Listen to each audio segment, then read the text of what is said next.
अस्सलाम वालेकुम वरहमतुल्लाहि वबरकातुहू। आज मैं आपको कुरान पाक की आखिरी 3 सूरतें और सिक्के और पानी पर पढ़ने वाली पढ़ाई बताऊंगी। ये कुरान पाक की आखिरी 3 सूरतें नजर बद से बचाती हैं, हासदों के हसद से बचाती हैं, जादू जिन्नात से बचाती हैं। ये अमल करने से आपके घर से बेबरकती खत्म हो जाएगी, नहूसत खत्म हो जाएगी, आपके बच्चों के नसीबों के सितारे चमक जाएंगे। ये अमल करने से पहले आपको बावजू होना बहुत ज़रूरी है। नमाजों की पाबंदी के साथ आपने ये अमल करना है। सबसे पहले आपने नियत कर लेनी है कि आपने किस काम के लिए करना है। शादी की रुकावट दूर करने के लिए करना है, घर में बेबरकती ख़त्म करने के लिए करना है, या रिज़्क़ के लिए करना है। ये सबसे पहले आपने नियत कर लेनी है।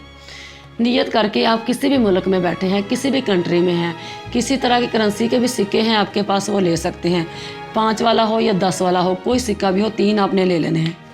अब आपने करना ये है कि एक साफ़ गिलास में पानी ले लेना, जितना ये पानी है, लेके एक सिक्का उठाना है और आपने उम्र के हिसाब से इसके ऊपर पढ़ाई करनी है।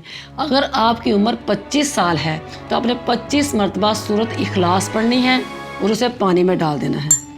फिर 25 मरतबा सूरत फलक पढ़नी है, पढ़ने के बाद इसको पानी में डाल देना है।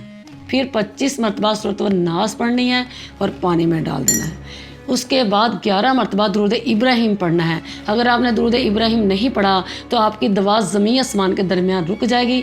जब तक दुरूद पाक नहीं पढ़ा गया, दवा आपकी आसमान तक नहीं जाएगी। पढ़ने के बाद आपने इसको जिसके लिए पढ़ना है, किसी बेटे के लिए पढ़ना है, बेटी के लिए पढ़ना है, उसके सराहने अपने 7 दिन के लिए पानी रख देना है।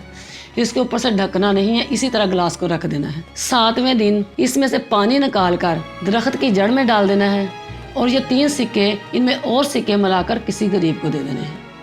उसके बाद एक टाइम का खाना किसी गरीब को खिला देना है और आपके घर की तमाम बेबरकती ख़त्म हो जाएगी। और पता है ये पानी क्या करता है, ये सूरतें क्या करती हैं।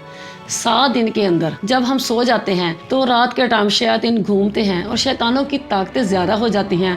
और एक वक्त वो होता है तहज्जुद का वक्त, जब अल्लाह ताला दुनिया आसमान पर तशरीफ़ लाता है और रहमतों का नुज़ूल होता है। उस वक्त ये तमाम सूरतों की जो पढ़ाई हमने की है, कुरान पाक की पढ़ाई की है, वो इन तमाम नहूसतों बुरी बलाओं को इस पानी के अंदर जज़ब कर देगी और आपका घर बरकतों वाला हो जाएगा, रहमतों वाला हो जाएगा, बेबरकती ख़त्म हो जाएगी और आपके बच्चों का नसीब चमक जाएगा। इस तरह ये पानी, जो पानी में तमाम घर की गंदगी, गलाजत, मैल कचाल इस पानी में आ जाएगी और ये पानी आपने दरख्त पे गिरा देना है, सिक्के खैरात कर देने हैं, एक टाइम का खाना किसी गरीब को खिला दें। इंशाअल्लाह आपके घर में रहमतों का नुज़ूल होगा। अल्लाह आपको दोनों जहां की रहमतों नेमतों से नवाजे और हर वो चीज़ बेहतर से बेहतर करके अता करे जो आपको चाहिए। आमीन।